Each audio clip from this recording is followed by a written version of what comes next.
Hello and a very warm welcome to Game On. I'm your host Meha Bhardwaj Alter, and this is where you get the latest from the world of sports, from the Champions League results to the Paris Olympic preps. We have a full plate for you tonight. Let's begin with the Indian Premier League. Things are heating up as we reach the mid-phase of the tournament. Today, it's the battle between the joint most successful team of the league, Mumbai Indians, versus a franchise that has flattered to deceive in the past, Punjab Kings. This season, though, the past doesn't matter. Mumbai have been in the bottom half of the table, struggling to win consistently. They won just 2 games out of 6 played, while PBKS have also managed 2 wins so far. But it's their bowling that has been impressive this year, with Kagiso Rabada in the top wicket takers list at number 5. So it will come down to Mumbai's strong batting versus Punjab's in-form bowling attack. Punjab Kings will host Mumbai Indians at the Mullanpur Stadium in Mohali in the battle of 2 bottom-rung teams. Both the teams will be desperate to resurrect their faltering campaigns in the India Premier League as they face off in the 33rd match of the season. After having played 6 matches each, Punjab and Mumbai are separated by only a few decimal points. The match becomes crucial for both the teams. Punjab have lost 4 of their 6 matches, but they are marginally better in net run rate than their fancied rivals. The minus 0.218 NRR of the home team is only good enough to keep them in the 7th spot in the points table, just one above Mumbai Indians, who have a net run rate of minus 0.234. Like Punjab, Mumbai too have lost 4 of their 6 matches, and also like Punjab, Hardik Pandya's side is too coming from a loss in their last match. Under pressure to get their act together, Punjab faces the challenge of getting the best out of their top order. The trouble is compounded with regular skipper Dhawan being sidelined for 7 to 10 days due to a shoulder injury. Despite having played 5 matches out of 6, Dhawan remains Punjab's top run getter so far with a tally of 152. However, the strike rate of 125.61 is an indication that the veteran left-hander is past his prime. The resolute performances from the unsung Indian players Shashank Singh and Ashutosh Sharma are the only positive for the Punjab this season. Batting lower in the order, both are making up for the shortcomings at the top more than once. Shashank has tallied 146 at a strike rate of 184.81, while Ashutosh is striking at 197.91. The form of Prabh Simran Singh, who has 119 runs in 6 matches at 19.83 and strike rate of 140, is a concern. The same can be said for wicketkeeper batter Jitesh Sharma, who has just 106 runs from 6 outings. With selection for the World Cup squad on the horizon, Jitesh would be under the pump too. Punjab will have to find more support for their overseas bowling duo of Sam Curran and Kagiso Rabada, who have 8 and 9 wickets respectively from their 6 matches each. The Indian pair of Arshdeep Singh and Harshal Patel both have been easy targets for batters. Arshdeep has got 9 wickets with an economy of 9.24 runs per over, whereas Harshal has leaked over 10.5 runs per over for his 7 wickets. Mumbai Indians would know they have enough firepower in the camp to turn the tide, but a collective effort on a consistent basis is the need of the hour. 2 wins at home against Delhi Capitals and Royal Challengers Bengaluru did end their 3-match losing run, but a loss to Chennai Super Kings despite Rohit Sharma's century meant the 5-time winners have forced them to go back to the drawing board. Problem starts with captain Hardik Pandya's form and role in the side. The all-rounder has looked to share the responsibility in the bowling department, but his economy rate of 12 is alarming. On the same parameter, Gerald Katsia with 9 wickets and uncapped Akash Madhwal have given away more than 10 runs and over. With the bat, Pandya has not provided any consolidation while batting first or finished matches in the latter half. Rohit and Ishan Kishan's form in such scenario becomes crucial for Mumbai Indians, for whom Surya Kumar Yadav has produced mixed results in limited opportunities so far. The man to lead Mumbai Indians to all their 5 titles, Rohit Sharma, will be playing his landmark 250th IPL game. He waged a solitary battle with an unbeaten 105 as MI lost their last match to Chennai Super Kings by 20 runs. If Rohit continues from where he left in the last game at Wankhede, MI can look forward to a positive result. And talking about Rohit Sharma, he's not at all pleased with the impact player rule. Shortly after the IPL, he will be leading India in the T20 World Cup in all likelihood. And he's worried about the negative impact of this rule for Team India. And this is what he had to say about it. He said, and I quote, "I generally feel that it is going to hold back development of all-rounders because eventually cricket is played by 11 players, not 12. He also added, "I'm not a big fan of impact player. You're taking out so much from the game just to make it little entertainment for the people around." But if you look at genuinely just cricketing aspect of it, I can give you so many examples. Guys like Washington Sundar, Shivam Dube are not getting to bowl, which for us as an Indian team is not a good thing.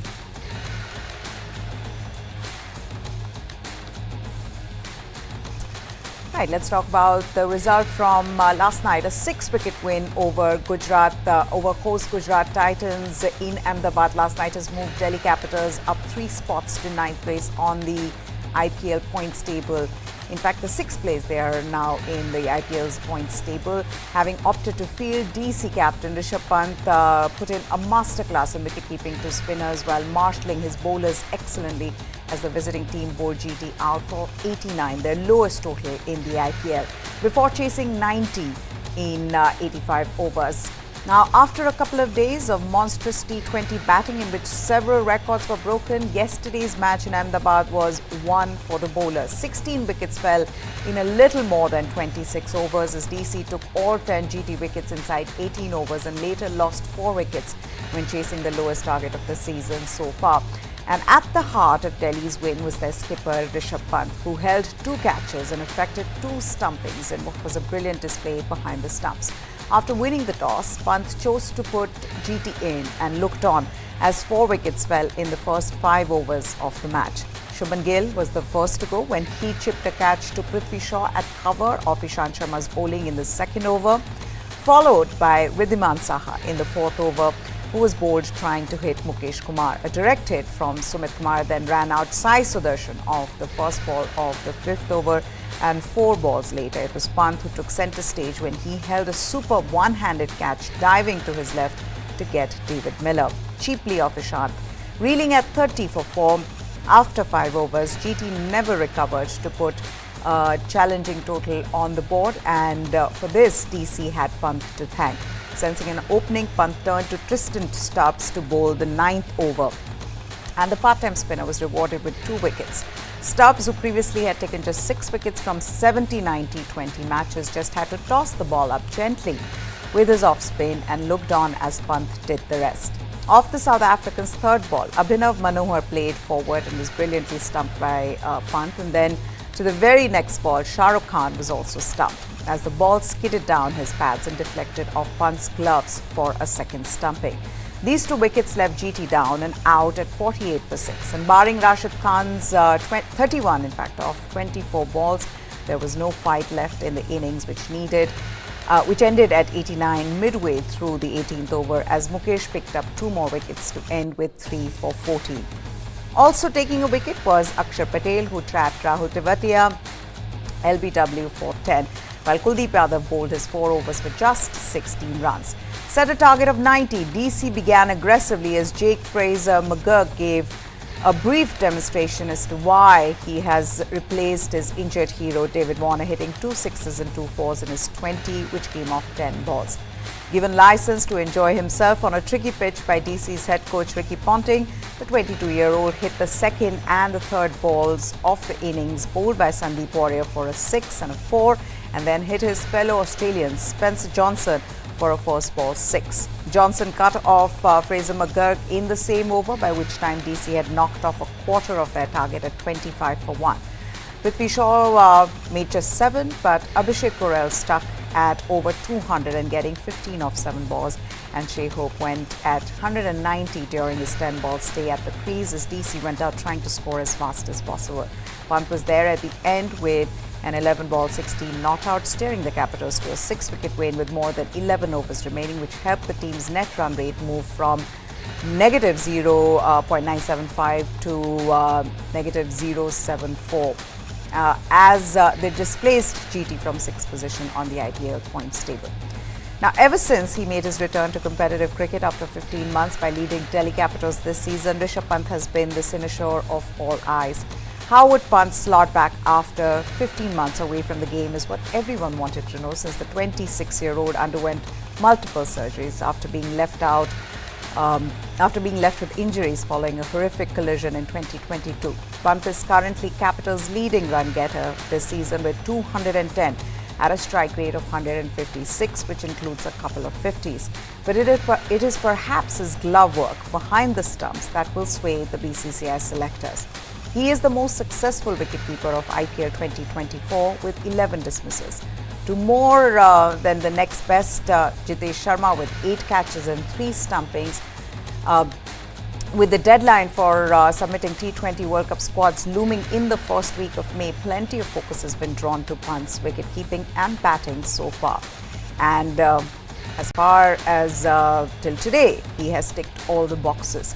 Last night's display of deft glove work in Ahmedabad is Pant's best of the season, and the manner in which he fell to his left to pluck a thick edge of David Miller's bat one-handed shows how settled he is behind the stumps when keeping 2 pacers. As for his stumpings, Pant's brilliance off the part-timers Tristan Stubbs helped snuff out GT's powerful middle-order batters last night.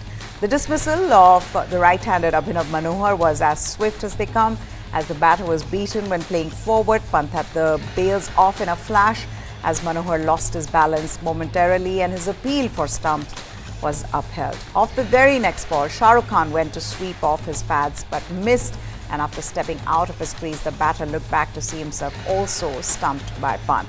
This one had a bit of fortune for Pant and the bowler since the ball deflected off the DC skipper's gloves and then onto leg stump. But the awareness and speed with which Pant reacted to effect the dismissal spoke of his skill. Pant was named player of the match after taking 2 catches, effecting 2 stumpings and managing his bowlers well. And when asked about the comeback, he said he'd been loving the process and being on ground. This takes us to the question, can his superb batting and now such a masterclass in wicket-keeping cemented his place in the T20 World Cup spot?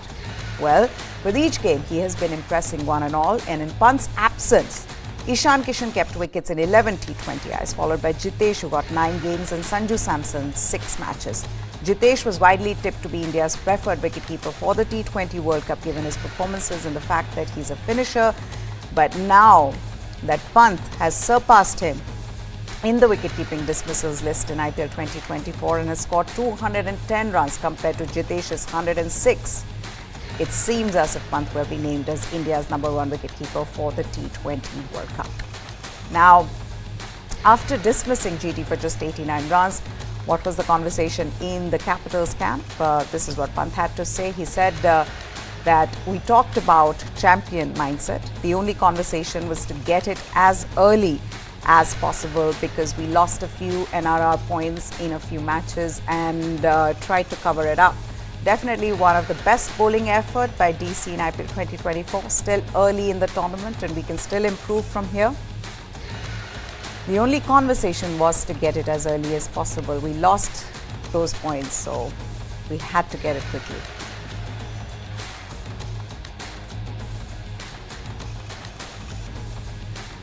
Now, Captain Shubman Gill said his side being bowled out for 89 had nothing to do with the pitch but their own shot selection. This is what he said. He said, and I quote, "Our batting performance was very average. I think the wicket was all right, to be honest. If you see our dismissals, the ball I got out to had nothing to do with the pitch. Even the way Riddhi Bhai got out had nothing to do with the pitch, and Sai got run out. So I don't think it had anything to do with the pitch, just a bad batting performance and poor shot selection, I'd say."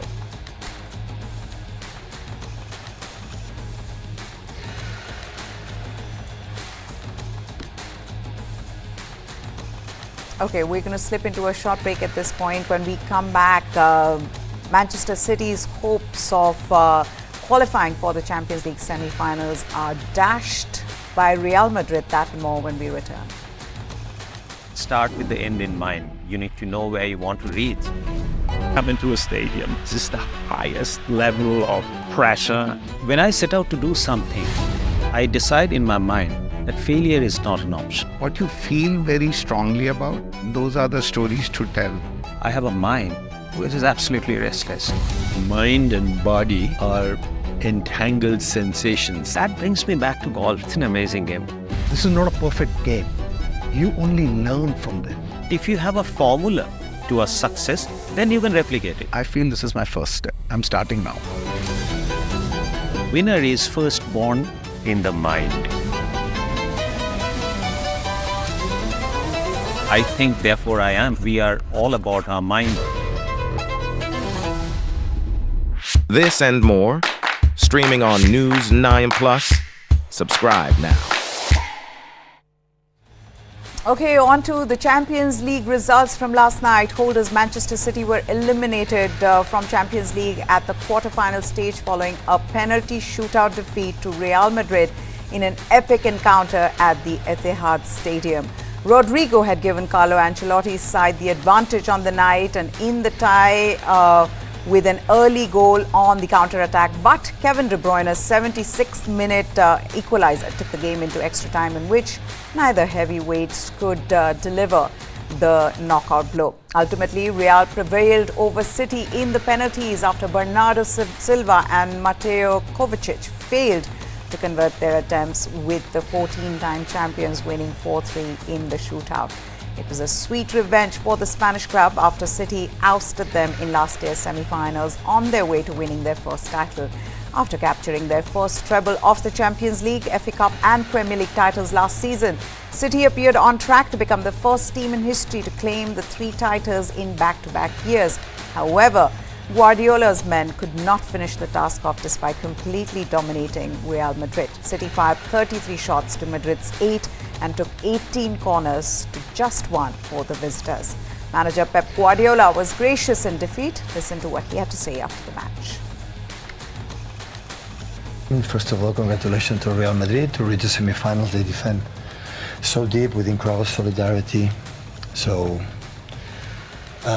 we did everything. I don't have absolutely any regret about what we have done. So always we try as a managers and so create more and concede less in every single game, because we believe that that helps to be close to win, and we did everything. So defensively, offensively, they make a good goal. So 1, 2, 3 or 4 transition, but it is normal in that level and the quality they have. But we play exceptional in all departments, in everything, and unfortunately we could not win, so that's what it is. Bayern Munich completed the last 4 lineup in the Champions League as they secured a 1-0 win over Arsenal. Joshua Kimmich's 63rd minute header gave Munich the 3-2 aggregate lead and a place in the semi-finals. Departing coach Thomas Tuchel said he was relieved after his team reached the semi-finals. Tuchel, who became the first German coach to lead 3 different teams to the Champions League semi-finals, will leave a year early after his side's disappointing domestic run. Bayern will not win any domestic silverware this season after their 11-year reign as Bundesliga champions was ended by Bayer Leverkusen. Their poor run prompted the club's directors to part company with Tuchel at the end of the season. Bayern president Herbert Heiner has hailed Tuchel's coaching as a tactical masterpiece. The German club will next face Real Madrid in the semi-finals after the Spaniards eliminated last year's champions Manchester City on penalties, as we just told you. Listen to what Tuchel and his Arsenal counterpart Mikel Arteta had to say after the game. I think the first half for me was more of a chess game, where nobody wanted to sacrifice a figure on the board. Nobody wanted to make the first move and open a bit of a gap. So it was hard for us to find moments of acceleration. When we found it, it looked difficult. It looked dangerous. Arsenal found some moments of acceleration and looked straight away more dangerous. The second half, we demanded and encouraged our team to show more personality, to take a little bit more risk, to shorten the distances, play more over the shoulders and not just the obvious pass. And yeah, don't forget, it's a home match. It gives you also this slight advantage to have the second match at home. I'm really proud of the players, how they stood up and the way they tried to play, what they tried to do, especially in the first half. And then it was a game that you could see an error, an individual magic moment. It was going to decide the tie. The margins are so small.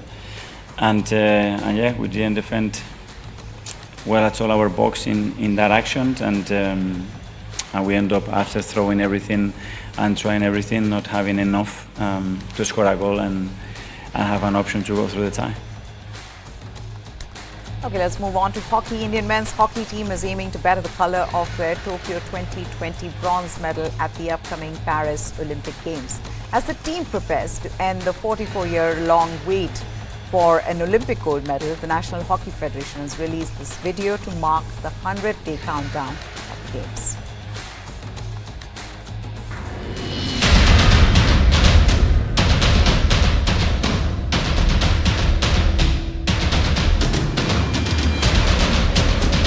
Hello all, it's Harmanpreet.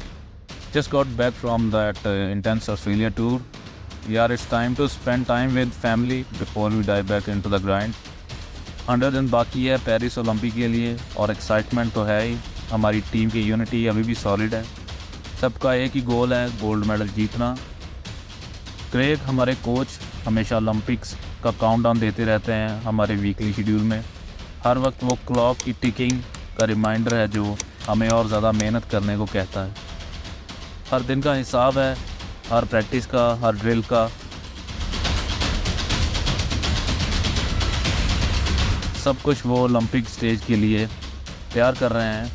We are hungry, we are focused, we are ready to shine. Formula One team McLaren have said that they are now 3D printing more prototype parts for their F1 racing cars rather than engineering them. This heralds a new era of sustainable rapid prototyping in a sport trying to get to net zero by 2030. Watch this report for more. This is a 3D printed car part that goes into McLaren's Formula One vehicles. As many as 10,000 parts are needed just to design, manufacture and test a Formula One car's front wing assembly, many of which are single-use. McLaren says 3D printing allows them to help reduce waste and emissions, heralding a new era of sustainable prototyping. Formula One's the most technologically advanced sport on the planet, and therefore it's great to be using waste to cut down waste and to be more efficient in terms of how it produces its cars. At their headquarters southwest of London, McLaren has a lab dedicated to 3D printing. More than 20 machines can produce anything from ducts to body parts to jigs. Models and prototypes of the wind tunnel are also 3D printed. To do this, McLaren partnered with Israeli-US company Stratasys, allowing the team to print the range of filaments including carbon fiber and recycled materials. Stratasys says it prints up to 9,000 parts per year. Senior Vice President Jan Ragol. Having the ability to print 100% recycled filament with their new software OpenM is really a change for the industry, which enables them to significantly reduce their waste, which is one of the top preoccupations for most of our customers today. McLaren's Chief Operating Officer, Piers Thin, says 3D printing is also a more efficient way to build a car. So you're able to make them with little input and they come off on a multi-stage build of a large bed 3D printer. So it's a very efficient way of making complex parts when you need lots and lots of parts to come together to deliver a front wing. Formula One aims to be net zero by 2030. All its cars will use 100% sustainable fuel in 2026 when new engines are introduced. McLaren was certified as Formula One's first carbon-neutral team as long ago as 2011. But the sport is struggling to cut emissions, especially when teams and fans have to travel to races. Jeremy Hart is a motorsport commentator. But the problem is at the moment that because it's so popular, people want to see races in their own country. And in the next few weeks, it goes from China to Miami, back to Europe for 2 races, over to Montreal in Canada and back to Europe again. So what needs to be looked at much more carefully are the emissions in moving the sport around the planet. With 100 days to go before the Paris Olympics kick off, Olympic venues in Paris, other parts of France and Tahiti are getting ready to welcome the world's biggest sporting event. How good are the preparations? What is the ground reality? Watch this report. From Versailles to the River Seine, the world's best athletes will have the chance to compete in some of the most iconic and historical locations throughout France and Tahiti during the 2024 Summer Olympics. Paris will have 15 competition venues and host 21 of the 32 Olympic sports. Let's take a closer look at what they will look like. On the River Seine, thousands of athletes will parade in boats for the opening ceremony on July 26th. The Seine will also play host to swimmers during triathlon and open water swimming events. It's the first time the river has been deemed safe to swim in since Paris last hosted the Games 100 years ago in 1924. Across the river, the Grand Palais has been renovated to accommodate the fencing and taekwondo events. Beach volleyball competitions will be held on the Champ de Mars, the world-famous garden at the foot of the Eiffel Tower.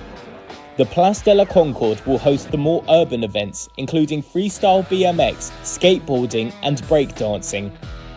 For archery, cycling and athletics events, spectators will head to the Hôtel des Invalides, which houses museums as well as the tomb of Napoleon Bonaparte. Outside of Paris, equestrian events will take place in the famous Versailles Gardens. Sailing events will be held in a brand new nautical centre in the southern city of Marseille. And in a nod to France's overseas territories, surfing events will take place in Teahopo, a village on the coast of Tahiti, an island in French Polynesia. The Olympics will bring together 10,500 Olympic athletes from 206 countries, while just weeks later, Paris will play host to 4,400 Paralympic athletes. Events will be watched by more than 13 million spectators and 4 billion television viewers across the world, totaling 100,000 hours of TV broadcasting.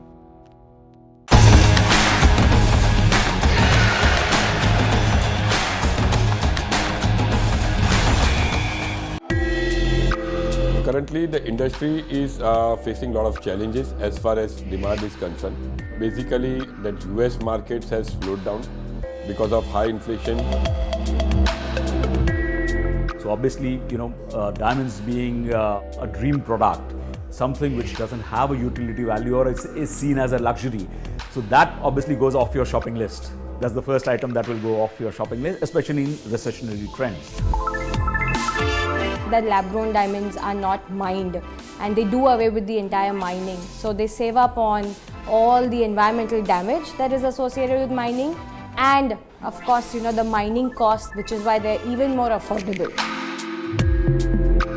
People that is impacted by all these recessions are the artisans, are the people who work in this industry, right? But I think lab-grown diamond has allowed them to actually use their skills in the same product.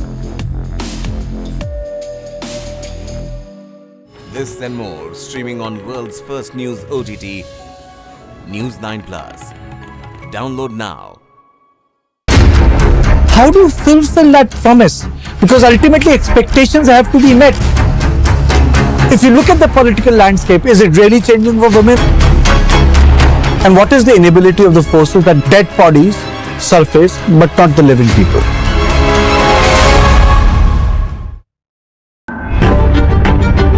20,000 people dead and counting. What's happening in the United States of America is unprecedented. You will have to pay for this.